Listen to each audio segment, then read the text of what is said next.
Hey my listeners, तो कैसे हो आप लोग? होप सो अच्छे होगे। मैं लेकर आ चुकी हूँ खूनी इतिहास का न्यू एपिसोड। तो चलिए शुरू करते हैं। अब तक आपने सुना था मून टेम्पल के अंदर सोल क्रिस्टल जो कि जाग चुका था। माया ने उसे चुराने की कोशिश की, लेकिन आसमान से गिरते नीली बिजली के साथ एक रहस्यमय योद्धा लौट आए, और वे थे प्रिंस आर्यन, वही राजकुमार जिसे 500 साल पहले मरा हुआ माना गया था, और जिसे देखकर पहली बार रुद्रवीर के चेहरे पर डर नजर आया। अब आगे टेम्पल के फ्लोर लगातार कांप रहे थे। सोल क्रिस्टल हवा में घूम रहे थे। नीली और लाल रोशनी एक दूसरे से टकरा रही थी। प्रिंस आर्यन धीरे धीरे सीढ़ियों से नीचे उतरते हैं। उनके कदम जमीन पर पड़ते ही पूरा टेम्पल शांत हो गया। आर्यन जो कि बोलता है, 500 साल बाद भी तुम लोग वही गलतियां कर रहे हो? माया गुस्से से उसकी तरफ देखती है और फिर बोलती है, मैंने खुद तुम्हें मरते हुए देखा था। आर्यन हल्का सा मुस्कुराता है और फिर बोलता है, जो सच दिखता है जरूरी नहीं वही सच हो। रुद्रवीर जो कि तलवार निकाल लेता है और फिर बोलता है, तुम यहाँ किस लिए आए हो? आर्यन जो कि बोलता है, राजकुमारी को बचाने। रुद्रवीर, उसकी हिफाजत के लिए मैं काफी हूं। आर्यन जो कि बोलता है, 500 साल बाद पहले भी तुमने यही कहा था, और 500 साल बाद भी। वहीं उस टेम्पल में सन्नाटा छा जाता है। वीर धीरे से कबीर के कान में बोलता है, लगता है दोनों की हिस्ट्री बहुत डेंजरस है। कबीर सिर्फ हाँ में सर हिला देता है। आर्यन जो कि जैसे ही आरोही के पास आता है, उसके पेंडेंट से रोशनी निकलती है। आरोही के सामने एक नया फ्लैशबैक शुरू होता है। Royal garden. राजकुमारी अधीरा और प्रिंस आर्यन तलवारबाजी कर रहे थे। दोनों बचपन के दोस्त थे। आर्यन जो कि बोलता है, एक दिन मैं तुमसे शादी करूंगा। अधीरा हंस पड़ती है और फिर बोलती है, पहले मुझे हरा कर दिखाओ। दोनों मुस्कुराने लगते हैं। फ्लैशबैक बदलता है। इसी गार्डन में पहली बार रुद्रवीर चुकी आता है। अधीरा की नजर उस पर पड़ती है और वहीं से सब बदल चुका था। और अब फ्लैशबैक ओवर होता है। आरोही जो कि जोर से सांस लेती है। आरोही जो कि बोलती है, मुझे सब धीरे धीरे याद आ रहा है। मून टेम्पल की राक्षस चंद्रिका सबसे सामने आती है। चंद्रिका जो कि बोलती है, प्रिंस आर्यन सिर्फ राजकुमार नहीं, वो मून क्लेन का आखिरी योद्धा है। कबीर हैरान हो जाता है और फिर बोलता है, मून क्लेन? चंद्रिका जो कि बोलती है, 1000 साल पहले मून क्लेन की शैडो किंग को हरा सकता। प्रिंस अपनी तलवार हवा में उठाता है। तलवार नीली रोशनी से चमक उठती है। आर्यन जो कि बोलता है, इसी तलवार का नाम है चंद्रवर्जा। सब लोग बातों में उलझे होते हैं। तभी माया जो कि चुपके से सोल क्रिस्टल की तरफ बढ़ती है। उसके हाथ से खाली एनर्जी निकलने लगती है। उस काली एनर्जी को देखकर जैसे ही वो क्रिस्टल को छूता है, क्रिस्टल का रंग नीले से बैंगनी हो जाता है। टेम्पल जो कि जोर से हिलने लगता है। चंद्रिका जो कि बोलती है, नहीं, तुमने क्रिस्टल को काम करना बंद कर चुका है। शैडो किंग जोर जोर से हंसने लगता है, फिर बोलता है, अब क्रिस्टल मेरी शक्ति से जुड़ चुका है। शैडो वॉरियर्स टेम्पल के अंदर घुस आते हैं। वीर एक साथ 4 वॉरियर को गिरा देता है। कबीर सिल्वर एरोस की बारिश कर देता है।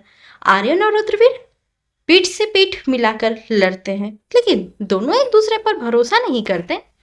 आर्यन जो कि बोलता है, छोड़ो, रुद्रवीर इग्नोर कर रहा था। एक शैडो वॉरियर उस पर वॉर कर देता है। आर्यन उसकी जान बचा लेता है। रुद्रवीर जो कि बोलता है, मैंने तुमसे मदद नहीं मांगी। आर्यन जो कि बोलता है, लेकिन अधीरा ने मांगी थी। टेम्पल के एक कोने में आरोही को एक पुरानी डायरी मिलती है। उस डायरी पर महागुरु का नाम लिखा था। वो डायरी खोलती है। उसमें लिखा हुआ था, आर्यन, ये डायरी तुम तक पहुंच गई है। इसका मतलब मैं जिंदा नहीं हूं। याद रखना, शैडो किंग को सिर्फ तलवार से नहीं, उसके अपने खून से हराया जा सकता है। आरोही डायरी का अगला पन्ना पलटती है। उसमें एक नाम लिखा था, राज। शैडो किंग का एक बेटा है। आरोही की सांसें रुक जाती है। आरोही जो कि डायरी रुद्रवीर को दिखाती है। आरोही जो कि बोलती है, शैडो किंग का बेटा। रुद्रवीर डायरी को देखकर हैरान रह जाता है। रुद्रवीर जो कि बोलता है, मुझे लगा ये सिर्फ एक अफवाह थी। कबीर जो कि बोलता है, वह बेटा है कौन आखिर? सब चुप हो जाते हैं। तभी आर्यन धीरे से बोलता है, मैं जानता हूं। सब उसकी तरफ देखने लगते हैं। आर्यन जो कि बोलता है, लेकिन अगर मैंने नाम बता दिया तो तुम में से कोई यकीन नहीं करेगा। शैडो किंग धीरे धीरे सबके सामने उतरता है। शैडो किंग जो कि बोलता है, आर्यन, ज्यादा देर तक सच छुपा नहीं पाओगे। तभी आर्यन तलवार का कस कर पकड़ लेता है और फिर बोलता है, आज नहीं। शैडो किंग आरोही की तरफ देखता है। शैडो किंग जो कि बोलता है, रॉयल ब्लड, जल्दी ही तुम मेरी बेटी बनोगी। आरोही जो कि बोलती है, कभी नहीं। शैडो किंग सिर्फ मुस्कुरा देता है। टेम्पल के बाहर अचानक आसमान फट जाता है। लाल बिजलियां गिरने लगती हैं। ब्लड मून पहले से दुगना बड़ा दिखता है और बहुत ही ज्यादा लाल। एक विशाल काला ड्रैगन जो कि बादलों के बीच से बाहर निकलता है। पूरा मायानगर उसकी दहक से कांप उठता है। तभी आर्यन आरोही का हाथ पकड़कर धीरे से कहता है, अगर शैडो ड्रैगन जाग गया है तो इसका मतलब शैडो किंग का बेटा भी लौट चुका है। उसी पल कैमरा रुद्रवीर के चेहरे पर जूम करता है। उसकी आंखें एक पल के लिए पूरी तरह काली हो जाती है और शैडो किंग जो कि दूर खड़ा मुस्कुराता है। शैडो किंग जो कि बोलता है, गेम अब शुरू हुई है। टेम्पल की दीवारें टूटने लगी। बड़े बड़े पत्थर नीचे गिर रहे थे। चंद्रिका जोर से चिल्लाई, सब लोग बाहर निकलो। कबीर आरोही का हाथ पकड़कर बाहर की तरफ भागता है। वीर जो कि पीछे रह जाता है क्योंकि एक बड़ा पत्थर उसके रास्ते पे आ जाता है। तभी रुद्रवीर बिना सोचे उस पत्थर को अपनी शक्ति से तोड़ देता है। सब बाहर निकल आते हैं, लेकिन शोल क्रिस्टल अब काला पड़ चुका था और उसके अंदर से अजीब सी धड़कन सुनाई दे रही थी। आसमान काला हो चुका था। शैडो ड्रैगन अपने विशाल पंख फैलाकर मायानगर के ऊपर मंडरा रहा था। तभी उसी दहत से बिल्डिंग की खिड़कियां टूटने लगी। लोग सड़कों पर भागने लगे। एक स्कूल बस पुल पर फंस गई और ड्रैगन उसकी तरफ बढ़ते गया। आरोही जो कि बोलती है, उस बस में बच्चे हैं। वो बिना सोचे ड्रैगन की तरफ दौड़ पड़ती है। आरोही ड्रैगन के सामने खड़ी हो जाती है। उसका पेंडेंट जो कि टूट चुका था, लेकिन उसके माथे का रॉयल निशान चमक रहा था। वो आंखें बंद करती है। उसके हाथ से नीली और लाल रोशनी एक साथ निकलती है। एक विशाल रास्ता जो कि वहां से बन जाता है। ड्रैगन की आग उस रास्ते से टकराकर बिखर जाती है। बच्चे बच जाते हैं और सब लोग आरोही को देखकर हैरान रह जाते हैं। सब एक पुराने चर्च में छुपते हैं। आर्यन जो कि महागुरु की डायरी खोलता है। उसमें लिखा था, अब वक्त आ चुका है सब कुछ बताने का। कबीर जो कि बोलता है, शैडो किंग का बेटा कौन है? आर्यन गहरी सांस लेता है, फिर बोलता है, 500 साल पहले शैडो किंग ने एक बच्चे को चुरा लिया था। वो बच्चा रॉयल किंगडम का था। वीर जो कि बोलता है, फिर? आर्यन जो कि बोलता है, उस बच्चे को अंधेरे की शक्तियां से पाला गया है। वो बच्चा आज शैडो किंग का बेटा कहलाता है। माया, जो कि एक टूटे हुए महल के कोने में अकेली बैठी थी, उसके हाथ खून से भरे थे। उसने अपनी जिंदगी में पहली बार खुद को आईने में देखा। माया, जो कि बोलती है, मैंने प्यार के लिए सब कुछ खोना दिया। शैडो किंग पीछे से आता है और फिर बोलता है, कमजोरी। माया धीरे से उसकी तरफ देखती है और फिर बोलती है, मैं अब तुम्हारी गुलाम नहीं। शैडो किंग बिना कुछ कहे उसके गले को पकड़ लेता है और फिर बोलता है, जो मुझे धोखा देता है वो जिंदा नहीं रहता। लेकिन उसी वक्त एक तीर आकर शैडो किंग के हाथ में लग जाती है और शैडो किंग जो कि जोर से चिल्लाता है, कबीर। कबीर और वीर मिलकर माया को बचा लेते हैं। माया जो कि बोलती है, तुमने मेरी जान क्यों बचाई? कबीर जो कि बोलता है, क्योंकि हर इंसान को दूसरा मौका मिलना चाहिए। माया की आंखों में आंसू आ गए। वही रात को रुद्रवीर अकेला था। उसकी आंखें अचानक काली हो जाती है। उसके हाथ पर काले निशान उभरने लगते हैं। दूर से शैडो किंग की आवाज गूंजती है, खून अपनी पहचान कभी नहीं भूलता। रुद्रवीर जोर से चिल्लाता है। उसकी चीख पूरी जंगल में गूंज उठती है। आरोही भागकर उसके पास आती है। आरोही जो कि बोलती है, रुद्रवीर।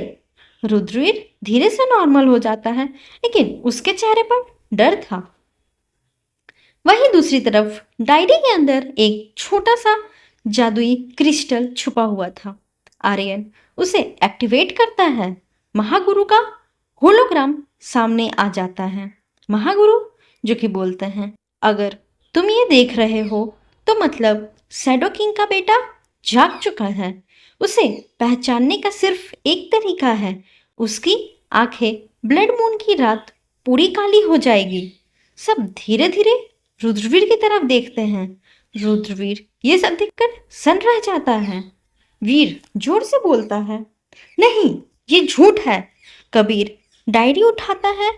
उसके आखिरी पन्ने पर लिखा था, शैडो किंग का बेटा रुद्रवीर नहीं है। सब एक साथ हैरान हो जाते हैं। आरोही जो कि बोलती है, तो फिर कौन है? डायरी का आखिरी शब्द धीरे धीरे चमकने लगता है और एक नाम उभर कर सामने आता है, आर्यन। तभी टेम्पल में पूरी तरह से सन्नाटा छा गया। आर्यन पीछे हटने लगता है, फिर बोलता है, नहीं ये मुमकिन नहीं है। शैडो किंग आसमान में जोर से हंसने लगता है और वो बोलता है, 500 साल से तुम सब गलत इंसान पर भरोसा कर रहे थे। आर्यन के हाथ से चंद्रवर्जा तलवार गिर जाती है। उसकी आंखें धीरे धीरे लाल और काली होने लगती है। उसके पीछे एक विशाल काला साया उभरने लगता है। आरोही की आंखों में आंसू आ जाते हैं। आरोही जो कि बोलती है, आर्यन तुम। आर्यन दर्द से चीखता है, मुझे बचाओ, इससे पहले कि मैं खुद तुम सबको मार दूं। आर्यन जो कि दर्द से जमीन पर गिर गया, उसके शरीर से काला धुआं निकलने लगता है। उसकी नीली आंखें धीरे धीरे लाल हो जाती है। आर्यन जो कि बोलता है, नहीं मैं उसके काबू में नहीं आना चाहता। शैडो किंग आसमान से उतरता है, फिर बोलता है, 500 साल पहले मैंने तुम्हें एक अनाथ बच्चे की तरह पाला। तुम मेरे सबसे बड़े हथियार हो। आरोही गुस्से से चिल्लाई, नहीं उसे छोड़ दो।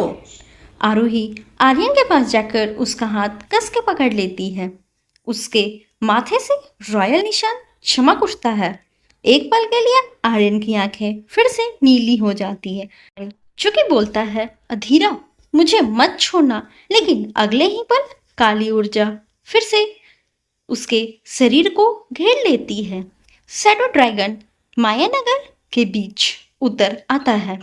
उसकी दहक से पुरानी इमारतें जो कि गिरने लगती हैं। लोग जान बचाकर भाग रहे थे।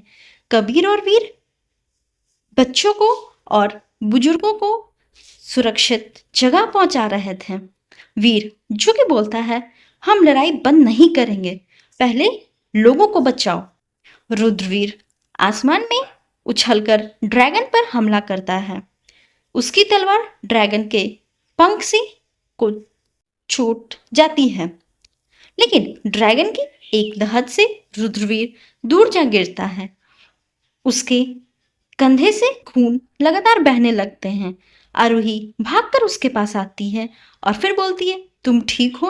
रुद्रवीर हल्की मुस्कान के साथ बोलता है, जब तक तुम हो मैं हार नहीं मानूंगा। चंद्रिका सोल क्रिस्टल को देखकर घबरा जाती है। चंद्रिका झुके बोलती है, क्रिस्टल टूटने वाला है। कबीर पूछता है, अगर ये टूट गया तो? चंद्रिका झुके बोलती है, तो शैडो ड्रैगन को रोकने वाली आखिरी शक्ति भी खत्म। तभी दूसरी तरफ माया, जो कि धीरे से सबके सामने आती है, उसके चेहरे पर पहली बार सुकून था। माया जो कि बोलती है, मैंने अपनी जिंदगी में बहुत पाप किया है और आज उनका हिसाब चुकाने का वक्त आ चुका है। वो सोल क्रिस्टल के पास जाती है। उसने सोल क्रिस्टल की सारी काली शक्तियां अपने अंदर खींच ली और सोल क्रिस्टल जो कि फिर से नीला चमकने लगता है, लेकिन माया का शरीर पत्थर बन जाता है। आरोही जो कि चिल्लाते हुए बोलती है, माया वापस आ जाओ।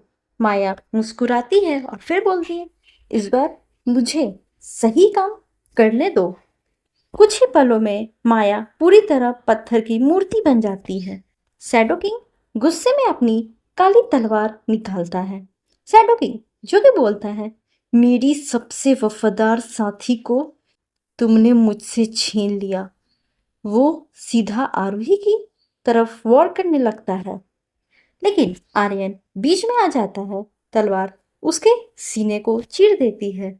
आरोही जो कि चिल्ला उठती है, आर्यन! आर्यन जमीन पर गिर पड़ता है। उसके हाथों पर हल्की सी मुस्कान थी। आर्यन जो कि बोलता है, इस बार मैं तुम्हें बचा पाया।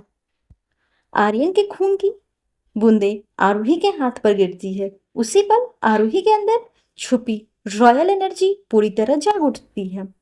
उसके कपड़े चमकने लगते हैं। उसके पीछे नीली और लाल रोशनी के पंख बन जाते हैं। पूरा आसमान रोशनी से भर जाता है। शैडो किंग पहली बार पीछे हटने पर मजबूर हो जाता है। शैडो किंग जो कि बोलता है, इम्पॉसिबल। आरोही को अधीरा की आखिरी याद पूरी तरह याद आ गई। 500 साल पहले मरने से पहले अधीरा ने अपनी शक्ति 3 हिस्सों में बांट दी थी, एक रॉयल पेंडेंट में, एक सोल क्रिस्टल में और एक अपनी आने वाली जिंदगी के लिए। आरोही समझ जाती है वही तीसरा हिस्सा उसके अंदर था। ब्लड मून पूरी तरह काला पड़ने लगा। आसमान से एक विशाल दरार खुल जाती है। उस दरार के अंदर से हजारों शैडो क्रिएचर्स धरती पर उतरने लगते हैं।